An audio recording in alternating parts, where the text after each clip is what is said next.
So tonight, this is the third week we're together with Richard Rohr's The Wisdom Pattern. And I want to say a few words about the context of this week's gathering. I'm sure that you are resonating with my concern about our having passed 200,000 people who've died to COVID, the death of Ruth Bader Ginsburg, the chaos leading to the elections,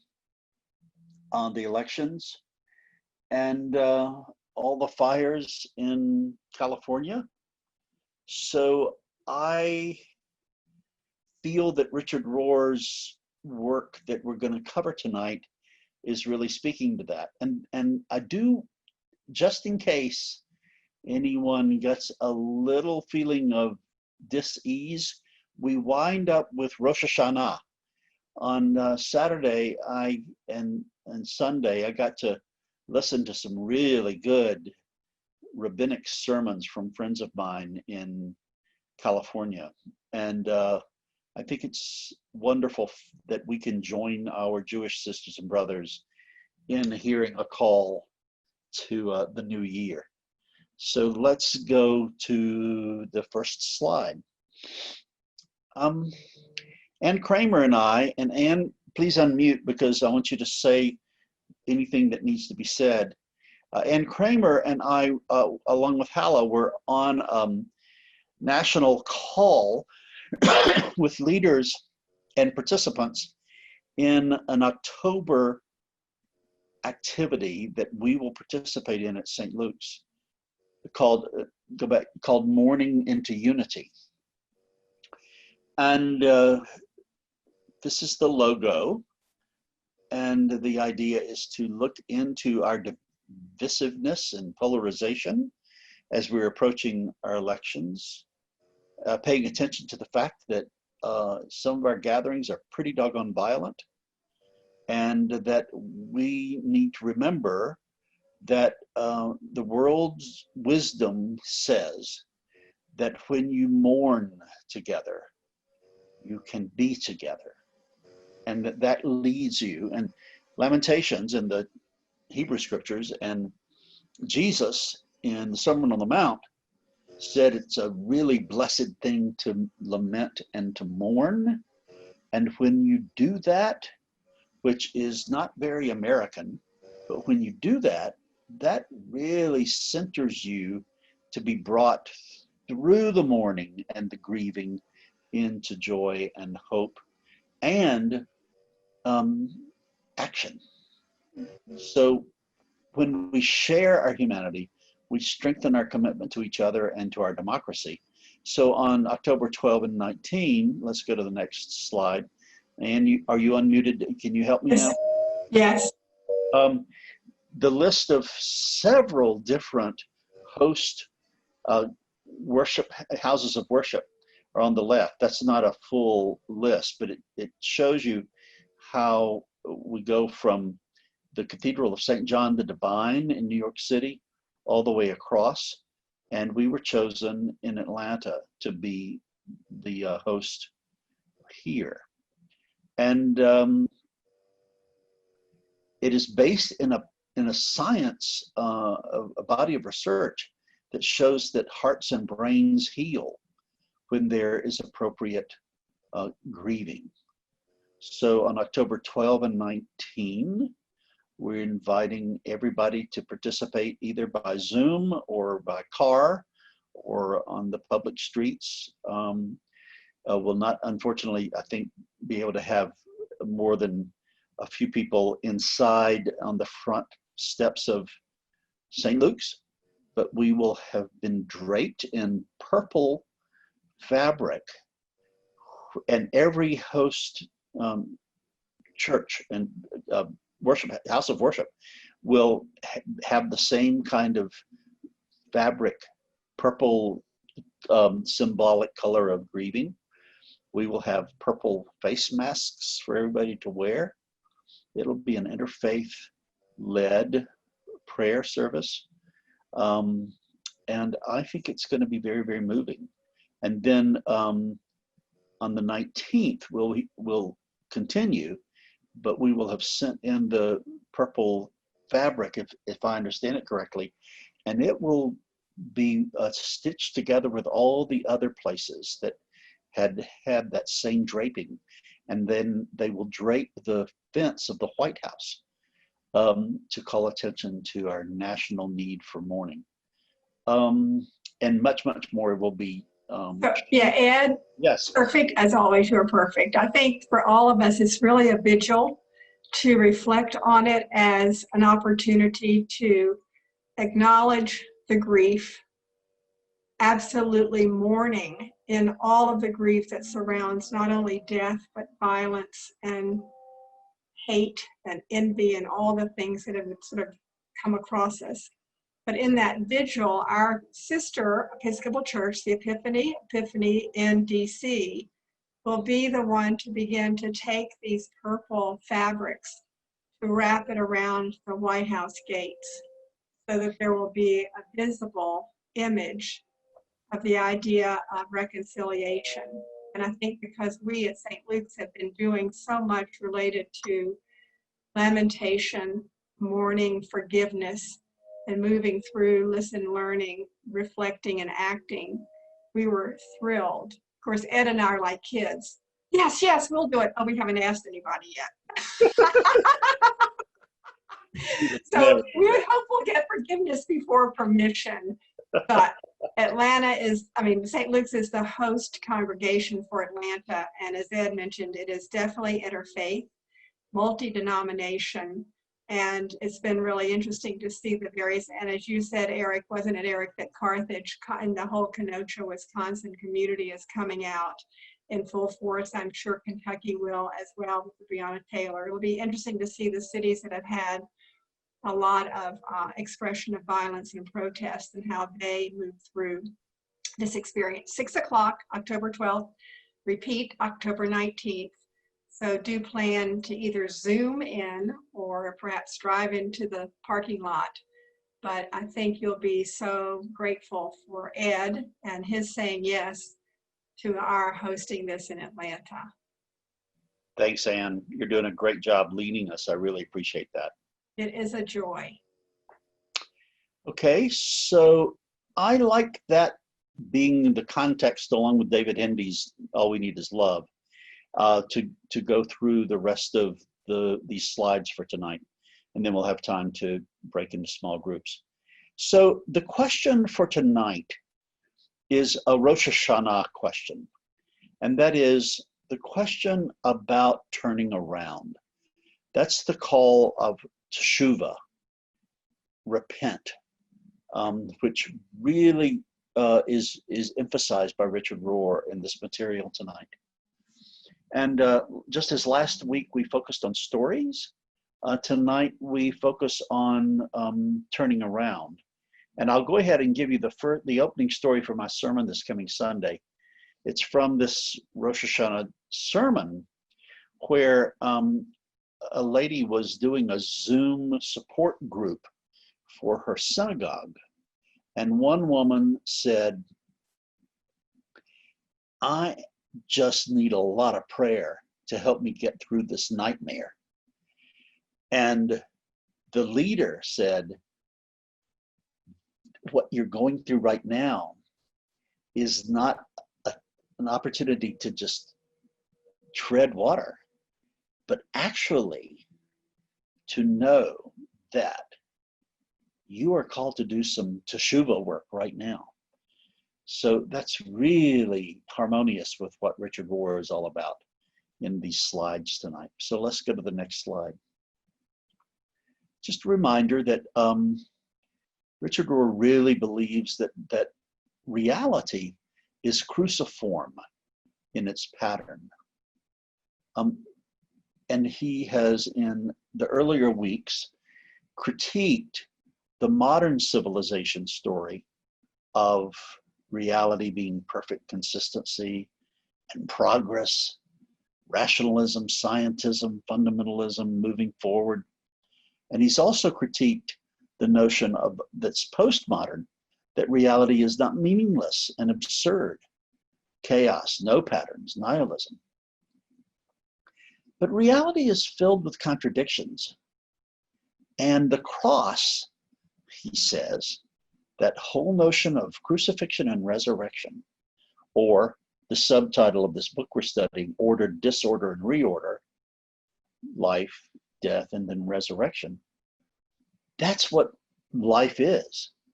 And that cross is the visual metaphor for the paradoxical nature of all things. Now, focus on, please, the logo at the top. This is a logo that Richard's community, the Center for Action and Contemplation in Albuquerque, chose at its beginning, maybe 20 years ago. And the whole notion was that the cross has these contradictory pattern movements to it. And let's go to the next slide. So the crucifixion resurrection story or pattern is what Richard Rohr is suggesting that we embrace as a way of maintaining wholeness, moving forward, sanity, and above all, transformation. Transformation, or teshuvah, is the theme of tonight.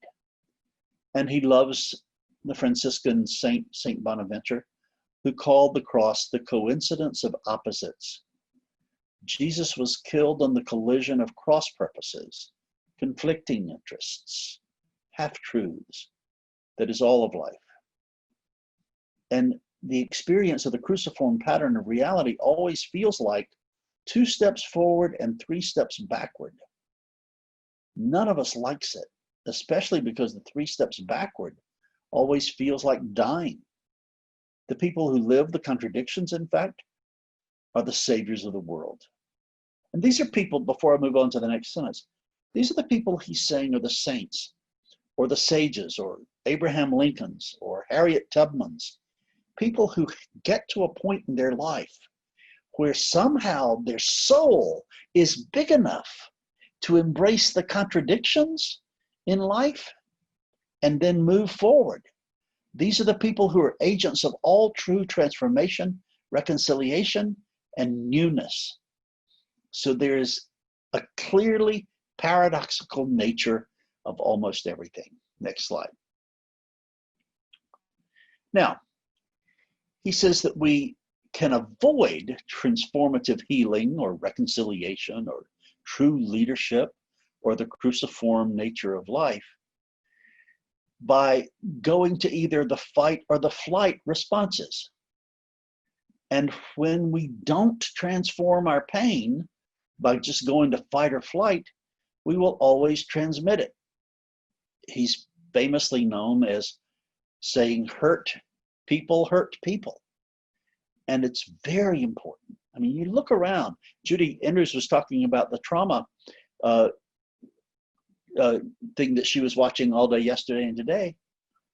You can reenact your trauma in such a way that you're not only re-traumatizing yourself, but you're traumatizing the people around you. And so the call is to get this deep healing inside us. And Richard Rohr says we can't get there unless we embrace this crucifixion resurrection story. So he starts with the fight versus the flight, and he finds the fight response to resonate with liberal people who are ready to judge and condemn and excommunicate because everybody's not just like them. The position of the cultural liberal who wants to change, fix, control, and reform other people and events, seeking the evil, the political sinner, the unjust one, the oppressor, or the bad person over there. The critique is correct, oftentimes, about oppression and racism and sexism, heterosexism. The critique is right, but the tactics and motives are frequently filled with self, with power, with control, with the same righteousness that the liberals hate in conservatives. Basically, they want to do something to avoid holding the pain until it transforms them. Let's just pause there. This is a thing that he holds up Jesus and Gandhi and all other sages of, the cancel culture. Very good. So the opposite of the cancel culture is to hold the pain until it transforms me. Richard Rohr says, I've come to mistrust almost all righteous indignation and moral outrage. In my experience, it is hardly ever from God.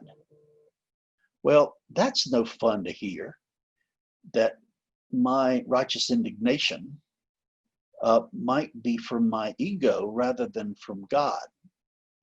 What he's trying to hold up, and I must tell you that I'm praying a lot about this myself, when I'm so tempted, the closer we get to the election, to get on my high horse. And do we want to just repeat over and over and over again the polarization and the divisiveness in these divided states of America instead of United States of America? Well, there's going to be more later in just a second, but let's go on to the next slide. And the fight orientation, he is saying, is distinct from the death and resurrection orientation. He said, resurrected people prayerfully bear witness against injustice and evil, yes, but also agree compassionately to hold their own complicity in that same evil. It is not over there, it is here. It is our problem, not theirs. And he points out that the risen Christ, not accidentally, still carried the wounds of the crucifixion in his hands and his side. This is Caravaggio's St. Thomas and Jesus. And I love the fact that all the resurrection stories of Jesus still has him with wounds. And we are called to be wounded healers, according to Henry Nouwen, in this death and resurrection orientation. But despite the fact that we are all made new, we carry with us the memories of, and not necessarily to have them electrified or toxic or punishing us or re-traumatizing us, but we are not to forget that we've got some wounds. Next slide. Now, the whole business here, what's at stake, is whether or not we are going to participate in hating other people. And that is the lowest point we can get taken to, according to Dr. King. The fight orientation gives a false peace, the peace of avoidance and denial and projection. The authentic peace of the crucified, and I would say that he means there the crucified and resurrected, comes from holding the tension, or he said in the last slide, holding the pain. The dangerous false peace comes from expelling it elsewhere or denying the pain. Oh, I'm fine, I'm joyful, I don't have any pain because I have projected it onto somebody else. I've expelled it elsewhere. It has taken us a long time. Let me pause. I'm thinking about Ruth Bader Ginsburg and all of the wonderful stories about how at such an early age she had lost her mother and she had been excluded, and her husband got so many job offers and she couldn't get one job offer as an attorney in all of New York City. And she had a way of getting that pain, getting her soul around that pain and letting it be her fuel so that she was going to be an icon for inclusion and justice and equality for absolutely everyone. So Here we go into that next sentence.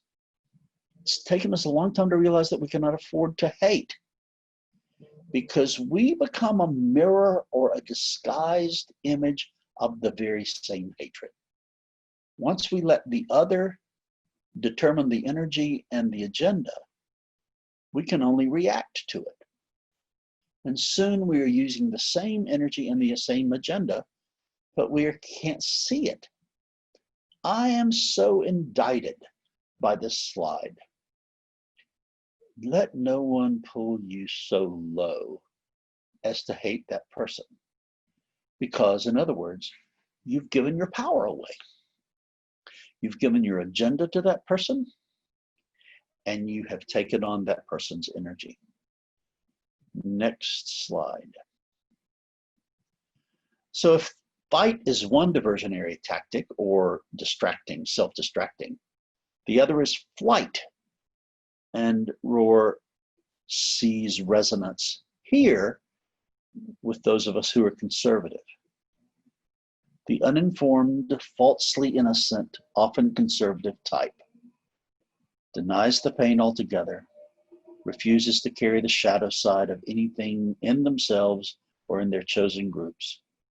No uncertainty, no ambiguity, no nuance, no problems. Subject to hypocrisy, projection, or just plain illusion. We are right and you are wrong. The world is divided into black and white, and I know who the good guys and bad guys are. It's all figured out in my head, fortified by well-fed emotions and like-minded people. Denial is understandable and often the only way that many people can deal with the complexity of their human situation. However, neither fight nor flight leads to transformation, or another word for teshuvah, or another word for resurrected life. Next slide. Now, I just want to remind us that the flight and fight, that should be fight or flight, responses are signals of a fear-based reptilian brain. Now, one of the most important things I was ever taught was that we have three brains, and you see them in the illustration there. The oldest brain we have is the reptilian brain, and then the next oldest brain is the mammalian brain, and then the next oldest brain, or the youngest brain we have, is the primatial brain. And when we get scared or anxious, our blood flow floods the oldest brain, the reptilian brain, and the reptilian brain simply can't think. Thank God we've got it. It's keeping us breathing and our heart beating, and it helps us make really fast fight or flight decisions. But to the degree we're always arrested down in the reptilian brain, we never can bond with other people. We never can be playful like other mammals. We can't care for our young. And certainly, as long as the blood is down in the reptilian brain, we can't get up to the primatial brain where we create, innovate, have higher thoughts. So superficial, maybe it's not superficial. I hope it's not superficial. Think of the reptilian brain and then the mammalian brain being the Mother Teresa brain, and then the primate brain being the Einstein brain. So here is Rohr's thinking about the higher level of leader is someone who can handle and hold anxiety without going to the reptilian brain. Who Eric is saying there are programs to train trial lawyers to appeal to the reptilian brains of jurors. Wow. Now that is something I did not know. So Eric, if you ever run across a link to something on that, send it to me. That'll preach. Leaders who cannot hold anxiety will never lead us to any place new. My trainer for 8 years, Rabbi Friedman, said that the hallmark of leadership is non-anxious presence. If you can be non-anxious in the context of anxiety, then you can be a leader from your mammalian brain and your primate brain. And you can go to a new place, which is what the Einstein brain does. That's probably why the Bible says so often, do not be afraid or fear not. Rohr says he has a printout showing that the phrase, do not fear, do not be afraid, appears 365 times in the Bible, one for each day of the year. If we cannot calmly hold a certain degree of anxiety, we will always be looking for somewhere to expel it or project it. Expelling what we cannot embrace gives us an identity, but it's a negative identity. It's not life energy, it's death energy.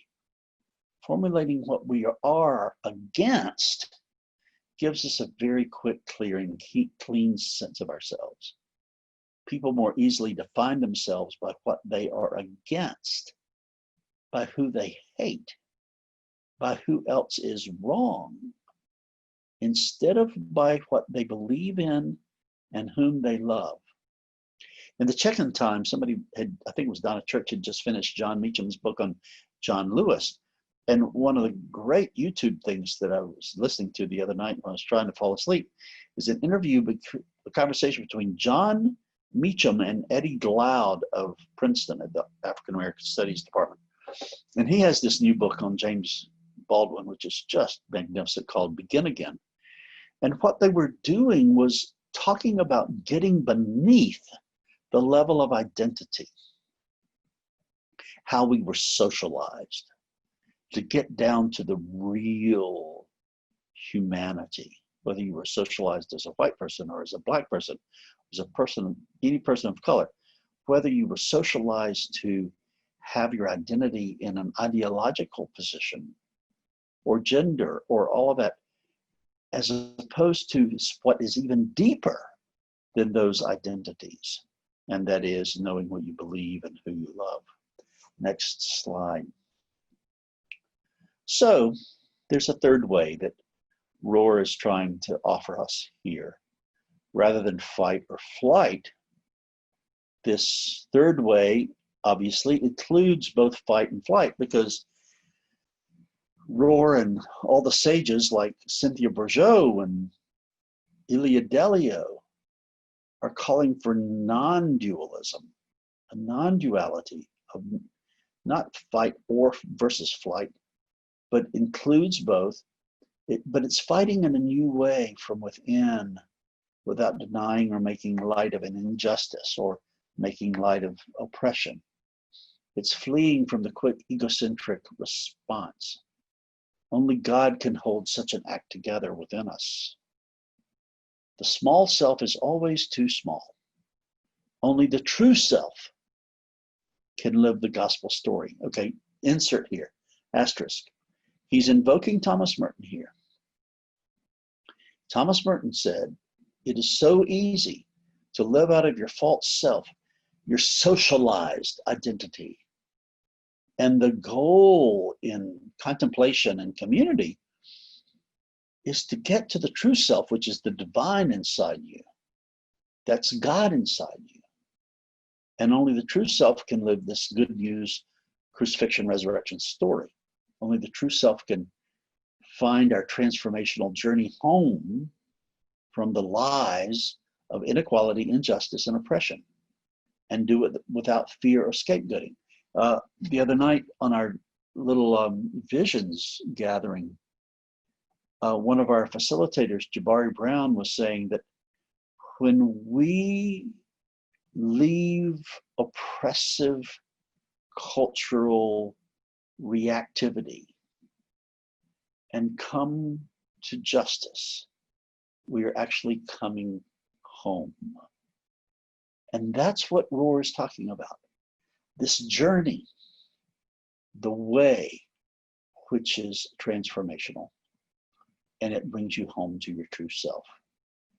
And the way you know you're in your true self is you are there without fear or scapegoating.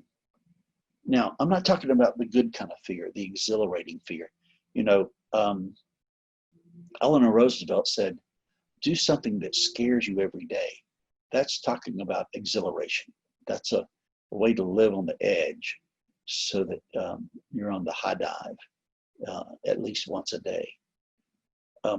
We're talking about that, not the kind of the arresting, imprisoning, paralyzing fear that keeps you in a fight or flight response all the time. Okay, next slide. Now, a part of this is owning our own part. Now, there's a lot to this slide.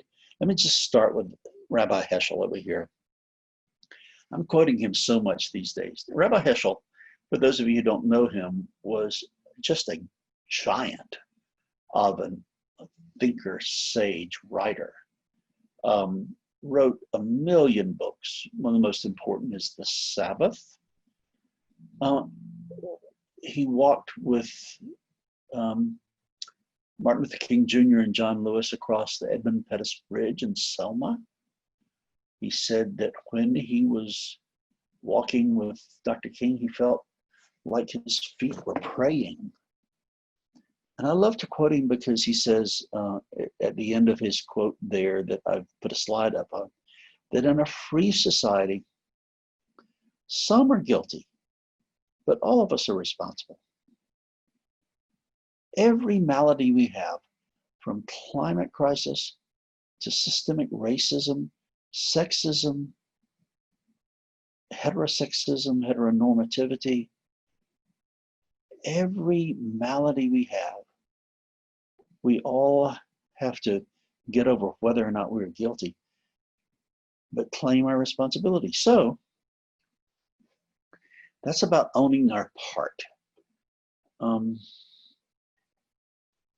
Rohr says faith allows us to hold a tension inside. He mentioned pain earlier. Until we can recognize the true evil of which we are a part. I mean, this polarization trap in which we're living right now, it's real and it is hurting us all. And we all have to ask the question, what's our role in this? I mean, I never vote to endorse somebody who's aspiring to the priesthood until I'm absolutely convinced that they can think about what role they're playing in their situation. My mentor, Rabbi Friedman, said the definition of maturity is owning your responsibility in your state of being rather than blaming the whole damn thing on somebody else. So, what's foundational to all compassionate and nonviolent thinking is to be able to hold the tension. Remember, he said in an earlier slide, our leaders are the ones who can hold this anxiety and not go to a fight or flight response. So to attack the person out there is usually to simply continue the problem. And here we get to what Judy was talking about from trauma, her class today and yesterday. Because the other you think is a problem is also a victim.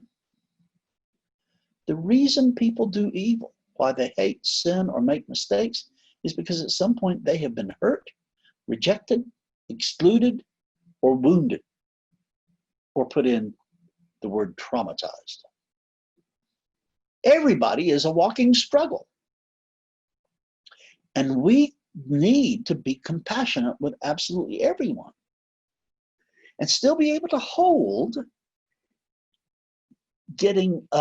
not getting reactive because somebody else is a turkey.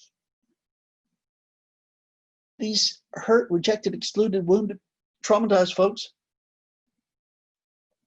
keep passing it on. Hurt people hurt people. And the cycle repeats and spreads whenever we add our energy to the agenda that they have set for us. Jesus, you could say, came to break and even stop the cycle.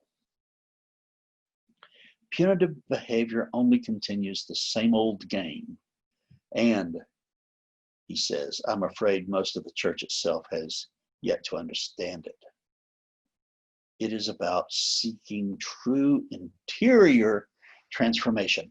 That's why he's saying education is a head game and it is a spectator sport. What we're after is transformation. Save me from somebody who's really well schooled, but has not undergone a real healing. Okay, let's go to the next slide. So this means we redefine what success is. Success is not winning over somebody, vanquishing somebody else. The cross, from Rohr's perspective, is a way of winning that tries to bring along our opponent with us. The cross is refusing to hate or to humiliate the other, because that would only be to continue the same pattern and to reciprocate the violence. The cross is about authentic newness. It utterly reframes the human question and forces us to redefine success. The cross is finally about how to stand against hate without becoming hate ourselves. Now, I think this last sentence is very indicting, the last two sentences. He said, the gospel is not about winners over losers. The gospel is about win-win. But the business and education worlds are better at this than some people in the church. I mean, how many? I mean, what's his name? U-R-E-Y at Harvard, who talks about making sure that everything's a win-win. Very important. And unfortunately, the church, in its commitment to hell and punishment and rewards, has not done what business and education has done. Next slide. So, the whole business is a call to turn around. Now, the reason I put this exit ramp picture here is one of my favorite, favorite illustrations about teshuvah or repentance or conversion or transformation. Is riding down the expressway and realize you're going in absolutely the opposite direction than when you want to go.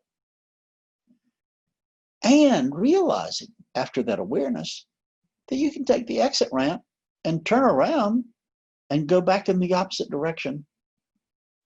The whole business of turnaround, but it has to do with grace coming from nowhere sometimes to give ourselves that kind of realization. Particularly when we realize that we're blinded by our own time and culture, and we cannot yet see sometimes the direction we need to be going in.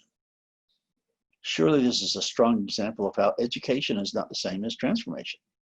The mind can only take pictures using the film with which it's been loaded. That's an old metaphor, isn't it? Our inner myths and stories determine what we do and don't notice. It's that paradigm paralysis phenomenon. I'm so wed to my paradigm, nothing makes sense unless it fits my paradigm, and that paralyzes me. My favorite story about that are the people who went to the Swiss watch national gathering, and for the first time, digital watches were brought there by, I think, Texas Instruments. And the Swiss watch paradigm-oriented people said, oh, that'll never work. Because you can only be a clock if you're a Swiss clock. And you have a face with numbers and two hands. Well, that's paradigm paralysis. So change comes with great difficulty in human history. And I think, y'all, we are right there right now. I think that's why we're in so much pain and chaos. Change requires metanoia, which is the Greek word for teshuvah, which is the Hebrew word, both of which mean conversion or transformation, or an utter turnaround. It involves seeing with a new mind, and it is seemingly necessary to transform us personally and to help us transform social structures and institutions. It is a grace that comes to us from nowhere. Next paragraph. Slide. So here's the last slide. So Saturday, I'm walking, listening to this Rosh Hashanah sermon. And this Rabbi Kayla LaBelle, says